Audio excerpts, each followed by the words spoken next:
Hello, welcome to this video lesson on the poem Bayonet Charge by Ted Hughes. I'm going to start off by going through some background information for it, and then we're going to go through the reading of it, the understanding of it, and then finally we're going to pick out some themes and explore them. To start off with, Bayonet Charge was written by Ted Hughes in 1957. Now, his father fought in and survived World War I.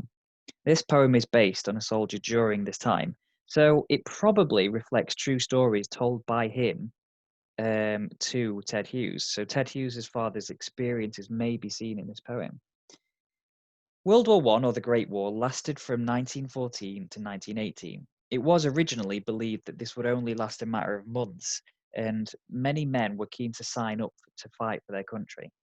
And that might have been partly due to propaganda that was released by the government.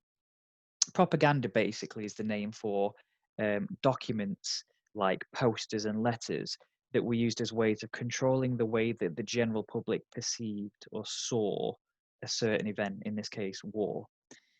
So there are a couple of example posters there. Your king and country need you. Women of Britain say go. Now, these often presented the idea of serving your country and signing up to join the army as being a glorious, honourable adventure and the duty of young and strong men. It very rarely showed the real horrors of what they would experience. And early on in the war, they had no idea what it was going to be like. So this is a trench. World War I was largely fought from trenches, which were tunnels in the ground. The whole point of them was to avoid enemy fire. So Germany was advancing through Europe, and so one way of stopping that advancement was to build trenches. So the only way forward for the German forces was to risk being shot at from the trenches. So we had trench versus trench, essentially. So because it wasn't expected to last very long, the trenches were very basic. They weren't built well. The soldiers had to live in them and take shifts between different levels of trenches, depending on how close to the enemy trenches they got. But they would live in there. They would almost be in mud caves held up by bits of wood. They were exposed to the weather. If it rained, then they wouldn't necessarily be able to escape it. It was terrible. Now, in between the trenches, we had something called no man's land. So no man's land was a nickname for the stretch of land between the Allied trenches and the enemy trenches. It's called no man's land because no man could survive there. Even in this image, you can see how unlevel the ground is, and the reason for that is because it's been absolutely battered by constant fire from bullets, explosions, air attacks, and all these kind of things. So it was very, very, very difficult to survive there, even at night time. During daytime, it would have been next to impossible because you've always got opposition soldiers watching you, watching to make sure that you don't advance. So any attempt at all to get through to the other side was always going to put people's lives at risk. So what are bayonets? A bayonet looked like this. It was basically a rifle with a knife attached to it. And charge, so bayonet charge, refers to an attack across no man's land. This was otherwise nicknamed as going over the top or the push. Soldiers needed to move quickly, hence charge, and during the night if they stood a chance of surviving. So what I'm going to do now is I'm going to read the poem for you. If it's not quite clear afterwards what is going on, then the next section will kind of go through it a lot slower, make sure everything's a bit clearer. So, bayonet charge. Suddenly he awoke and was running, raw seamed hot khaki, his sweat heavy, stumbling across a field of clods towards a green hedge that dazzled with rifle fire, hearing bullets smacking the belly out of the air. He lugged a rifle numb as a smashed arm, the patriotic tear that had brimmed in his eye, sweating like molten iron from the centre of his chest. In bewilderment, then, he almost stopped. In what cold clockwork of the stars and the nations was he, the hand, pointing that second? He was running like a man who has jumped up in the dark and runs listening between his footfalls for the reason of his still running, and his foot hung like statuary, in mid-stride. Then the shot slashed furrows, threw up a yellow hair that rolled like a flame and crawled in a threshing circle, its mouth wide open silent, its eyes standing out. He plunged past with his bayonet toward the green hedge. King, honor, human dignity, etc., dropped like luxuries in a yelling alarm to get out of that blue crackling air his terror's touchy dynamite. So now we're going to go through each stanza again, but this time much slower, making sure that we're looking at any small details that you might have missed before, making sure that we're clarifying what this poem is actually saying. First of all, we need to know who it's about. Suddenly, he awoke and was running. So the speaker is not actually directly involved. The speaker is telling us about a soldier. Now, this soldier isn't named, and that means that it could represent any soldier from World War One. It could be any, and this could be a true story. We just don't know. But it's representing the suffering of all soldiers. So suddenly he awoke and was running. Now, this isn't literal, but we know then that he's running across no man's land. He isn't actually asleep before, and he hasn't actually just woken up. What it's actually saying is it's more like he's just realized what he's doing, where he is, what this means. And he's raw seamed hot khaki, his sweat heavy. So the hot khaki refers to his uniform. It's drenched with nervous sweat, and it would obviously have been lots of equipment on his back as well.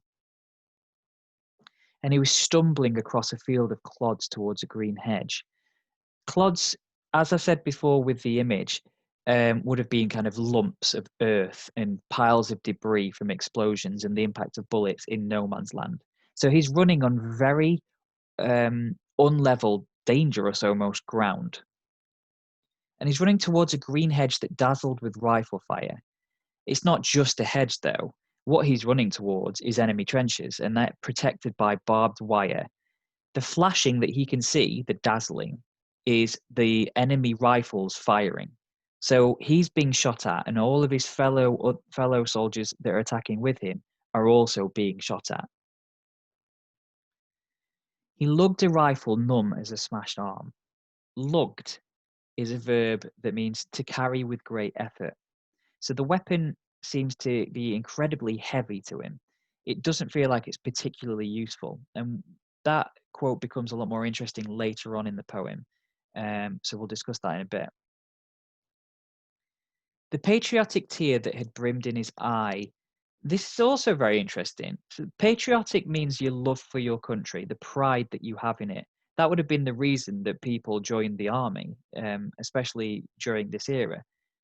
The patriotic tear that had brimmed in his eye. That's interesting.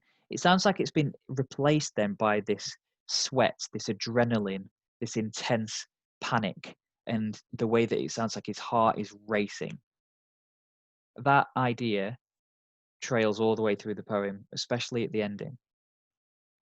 So far, all that's happened really is our soldier is running through no man's land and he's terrified.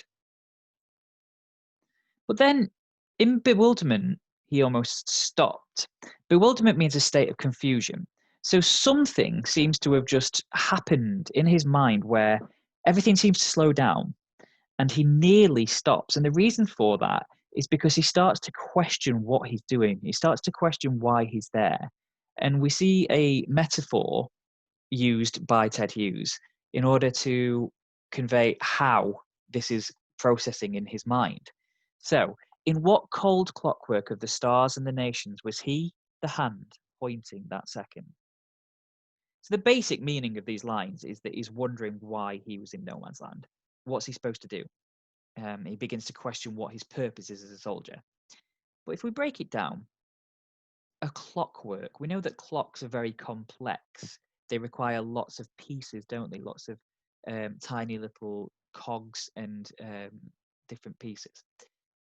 So if the clock is made up of stars and nations, huge big things like stars and nations, what is he supposed to be pointing at? What is he supposed to be doing in this moment? this tiny, almost insignificant man, what's his role in all of this? And that's what he's really struggling to come to terms with. It's a little bit clearer in the next simile.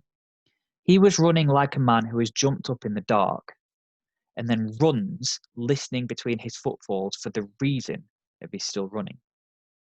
When it says jumped up in the dark, it refers to the confusion and lack of understanding he has. He's in the dark. He doesn't understand. It's almost like it's a nightmare because he's running in the dark. Obviously, as well, this attack would have been during the nighttime because to do it in the daytime would have been suicide.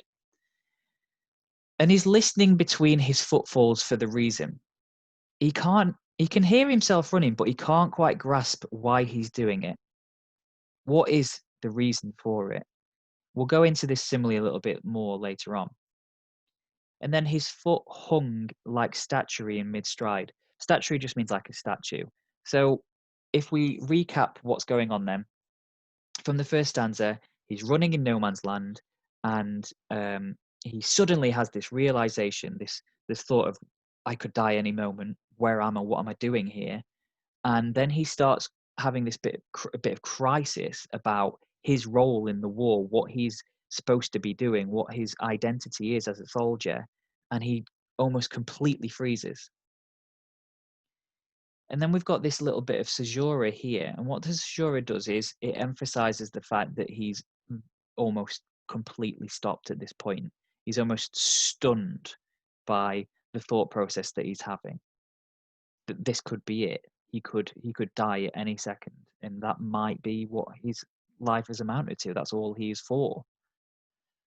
And then what Ted Hughes does is he brings in something a little bit, it seems like it's off topic. Then the shot slashed furrows, and that will continue into the next stanza, but something happens next to the soldier, basically. So furrows are the homes of hares and rabbits and small creatures like that. So in this line, through enjambment, because it continues here onto the next stanza, so it goes shot slashed furrows, threw up a yellow hare. Through enjambment, it's showing us that his thought process is interrupted by something. It's interrupted by an event. So it threw up a yellow hare that rolled like a flame and crawled in a threshing circle, its mouth wide open, silent, its eyes standing out. So he's interrupted, and basically what has happened is there's been a small explosion. The earth underneath it has all lifted to the air, and a hare has been thrown up out of the ground, basically, from under the ground. And it fell and it moved frantically. It rolled like a flame. It crawled in a threshing circle. And there's different ways that you can interpret this. Firstly, you could say that it survived, and it maybe it's in pain or it's stunned because it crawled and its mouth was wide open, its eyes standing out, showing the shock, the fact that it can't quite process what's happening to it. Alternatively, you could say that it was killed in this explosion. So it was thrown up into the air and its mouth is wide open, silent, and its eyes are standing out because it's dead. Now, again, we return to this idea of why would Ted Hughes do something like this? It seems off topic. But there are two reasons for this. One of them is a bit more analytical. We'll go into it later. But the other one is it snaps the soldier out of it. The next line is he plunged past with his bayonet toward the green hedge. So he is lifted his sword now. Plunged suggests he snapped back into movement. It's a quick action, but it also suggests it's a piercing action, which implies that his gun is now actually pointing forward. Instead of it being numb and pointing downwards and being useless, his bayonet seems to actually be pointing forward now. He's piercing the air in front of him. So this little explosion that happened next to him snapped him back into reality, and now he's running forward again. But that doesn't mean that he's completely focused on the moment. He's still plagued with doubts. And we've got this list here: king, honor, human dignity, etc. Now, these are lists of reasons to fight for your country. They would likely have been the reasons on propaganda. In fact, you saw earlier, fight for your king, fight for honor, human dignity. They were in the propaganda poster from the beginning of the video. Now, the way that this list ends with etc. implies that it could go on forever. There's lots of reasons. But in this sense, it makes it sound like they are all meaningless now. It sounds almost casual. King, honor, human dignity, etc. They don't have the same value and worth that they used to have, because right now he is searching for a reason that is more significant, more substantial, because he is in a battle. He could die any second. He isn't doing it right now for his king. He isn't doing it right now for honor. Right now, it's all about surviving. And that's why it says that king, honor, human dignity, etc. are dropped like luxuries. So in the middle of battle, he isn't fighting for any of these things anymore. And that relates to what we've previously said about these doubts that he's had about patriotism, these the ideas that maybe he isn't fully connected to his country's idea of what he should be. So king, honor, human dignity, etc. drop like luxuries in a yelling alarm to get out of that blue crackling air, which basically just means the clouded dark air that's filled with gunfire. His terror's touchy dynamite. Now, throughout the poem, the soldier is questioning his role and his purpose. Here he decides that he has ceased to be just a man, and that his role actually is to be a weapon. His fear in this moment and all the way through the poem can kill others.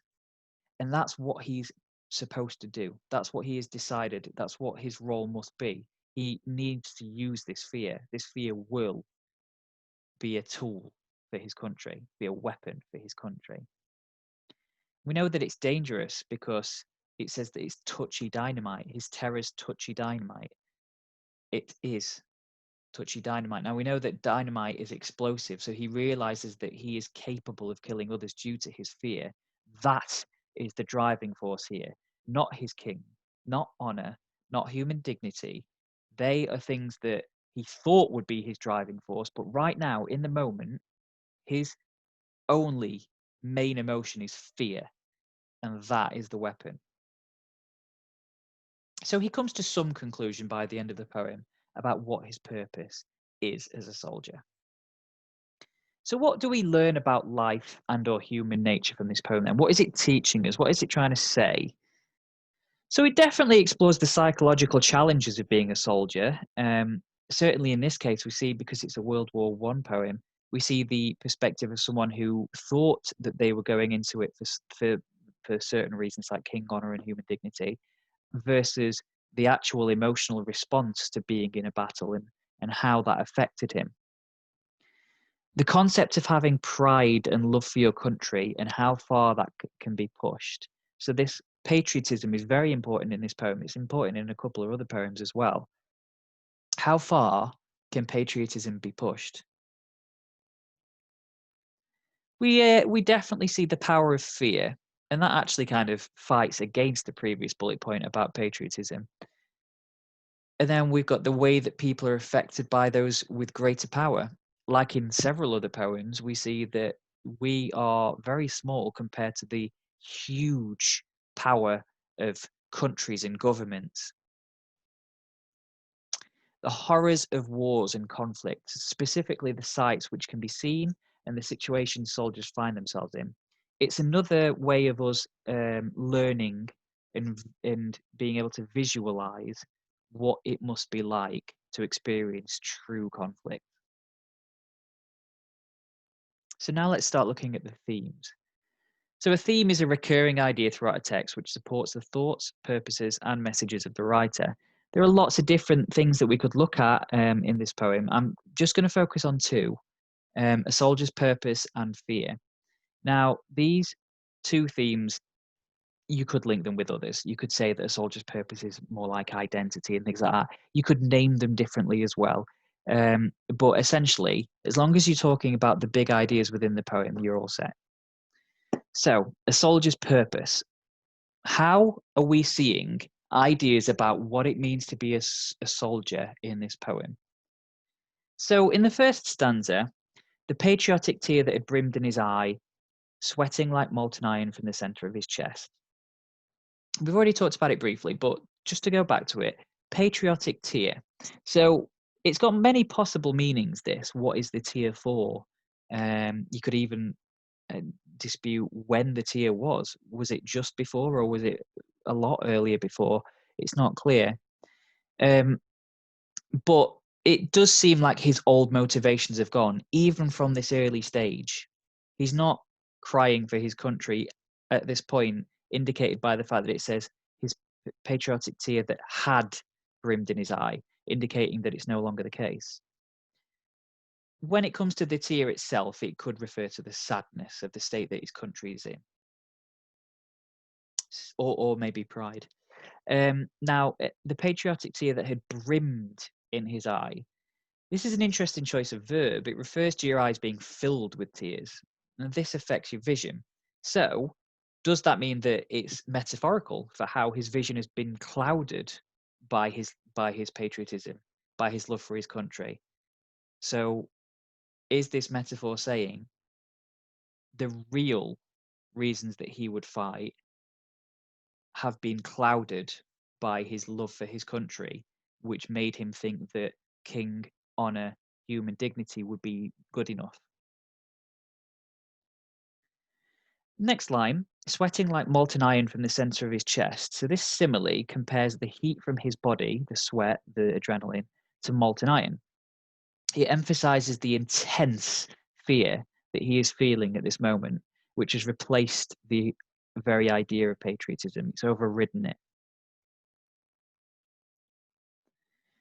In bewilderment, then, he almost stopped. In what cold clockwork of the stars and the nations was he, the hand, pointing that second? In the second stanza, we've got this first line that is ended with a dash, which creates an end stop. So we pause at the end of it. In bewilderment, then he almost stopped. And Ted Hughes wanted us to pause there. This is a structure feature, because what that does is it reflects the brief moment of doubt and confusion that he experienced. And within that brief moment of doubt and confusion, we get pretty much the rest of the poem. The rest of the poem is experienced in this moment. It's not like he stood there for 5 minutes thinking it over. In what cold clockwork of the stars and nations was he, the hand, pointing that second? So this is all a metaphor. So let's try and break it down, make it a bit simpler. So clocks are extremely complex. They're always moving. They're always changing, just like war. In this case, it's powered, this clock, by stars, which you could say represent the world, time, and the nations, so the countries in the war. So this complex clockwork is powered by nations and time and things way bigger than him as a human, as a soldier. So he's wondering then, what could he possibly do? If he is just the hand and he's pointing to something, what is he supposed to point at? What is he supposed to be doing? What is his purpose and what is expected of him in this moment? And then we get the following simile. He was running like a man who is jumped up in the dark and runs, listening between his footfalls for the reason of his still running. So this is all a simile again. If you jump up in the air, it will make you lose your coordination. You would lose your sense of direction. If you are in complete darkness, those things will be gone. And you could say then that this is how he feels, because it'd be at night, because he's running and he can barely see anything, and because obviously we've got his emotional sense of loss as well. He doesn't feel like he has that sense of direction, physically or emotionally.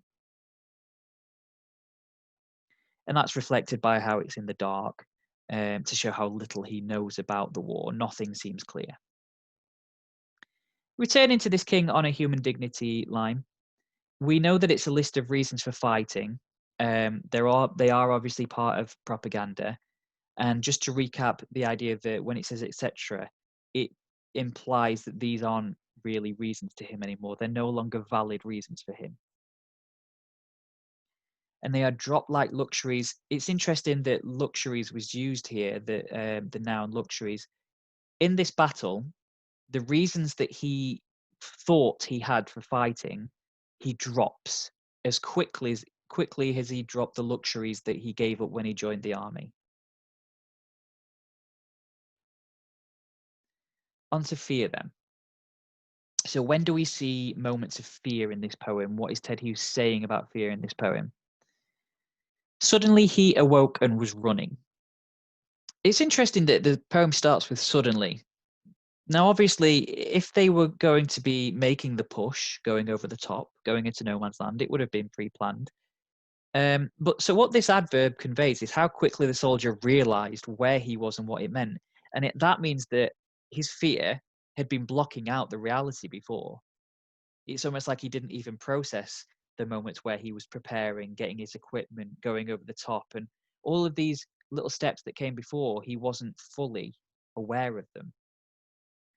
And that's clear from how it says he awoke. Now, as I said before, it's not literal, but it does emphasize how he was obeying orders without any real consciousness. Is that being patriotic? Obeying orders without knowing what you're obeying?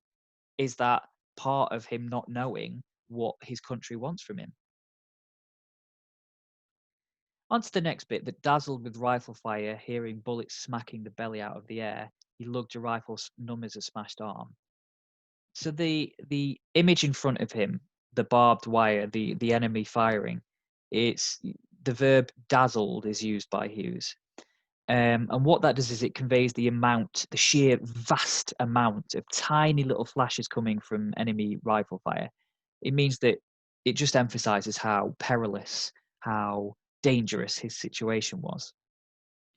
Next line, bullets smacking the belly out of the air. The verb smacking in smacking the belly out of the air helps create the high-pitched, fierce, rapid nature of the bullets and the impact that they have on the air and maybe the impact that they have on people. Also, belly is an interesting choice of word in this sentence. Belly suggests that it was enough to leave the soldiers breathless, like it was enough to take the air away from them, just the noise of these bullets, probably because of their knowledge that their lives could end at any moment. In this next bit, the last line here, he lugged a rifle numb as a smashed arm. It's a simile, this. And in this simile, the verb lugged, so he lugged a rifle, conveys the weight of the rifle, but we get a sense that it's not because the rifle is particularly heavy itself, it's because of his mental state. He doesn't feel at the beginning of the poem capable of actually using it. His fear is overriding any potential that he has to actually do anything, which is interesting considering how the poem ends. It's numb as a smashed arm. It indicates then, this little simile, that his weapon is as useless as a broken arm. He can't use it, just like a broken arm. His fear and his confusion have guaranteed that. So it's particularly interesting given how the poem ends when he decides that actually his fear will be the weapon. His fear is the thing that makes him continue. So maybe he learns something about fear in this poem. Maybe he learns that fear needs to be controlled. The section about the hair, again, when it says it's the ground threw up the yellow hair, this phrase demonstrates the violence of the actions in battle. In this case, it's a small explosion. Threw up as a phrase could reflect how much the earth was suffering itself from the war, as though it was ill. So it's almost like the earth was being sick and it was throwing back up these things that were in it. Which is a comment on the effects of war, not just on people, but on nature itself, not just animals, just the world, the environment. The way that the hare had its mouth wide open, silent, and its eyes standing out. So this image, whether you think that the hare is alive or not, outlines the pure fear that it experienced. Either it is terrified and alive, or terrified when it died. These lines help convey how destructive war is to everything. It can't be escaped. Also, it lived underground, just like the soldiers in the trenches. Could its death, or its suffering, represent the death and the suffering of all soldiers? So let's see if we can take this a little bit further then. If this hare was living underground and then an explosion threw it up over the ground and it experienced great terror and then death, you could say that that is the exact experience of a soldier fighting in trenches. That at any moment, a soldier living in the trenches could find themselves under attack, terrified they could die. And I think that's particularly interesting because we know that after this stage, the fear that is held by this soldier seems to change. He plunges forward once he sees this. So we have to wonder, does this image of the hare resonate with him? Does it stay with him? Does it make him realize that he could be like that hare if he doesn't move, if he doesn't plunge forward with his bayonet? And that might be the turning point when it comes to fear. That earlier he couldn't harness his fear, and it was the thing that was stopping him from actually wielding his rifle. But now he's plunging forward, he's holding the rifle forward, he's actually able to realize that his weapon is his fear. And so, just to clarify that with the ending of the poem, um, with the phrase blue crackling air, it's like even the air itself is hostile. There's no escaping the terror of this situation. And then the way that the poem ends just goes to prove everything that I've just been talking about, really. His terror creates the power to kill. The adjective touchy implies that it's quickly accessed. It doesn't take much to access it. And dynamite tells us that it can create destruction and explosive potential. And that is what he realizes at the end of the poem about fear. That his role as a soldier is to access his fear, access his fear, and to use it as a weapon for his country. So, as always, there were lots of things I didn't get to touch on there. Lots of things that could also be explored, different themes, different interpretations of some of the quotes that I discussed as well. But if you need any more help, there's lots of things that you can do. You've got your English revision drive, which you all have access to. And you remember that there are guides on there. There are other videos for other poems. You've got your teachers who are experts, so make sure you're in contact with them. And obviously other useful websites like genius.com, SparkNotes, Smoop, Bite Size, and YouTube. I hope this video was useful. Thanks for listening.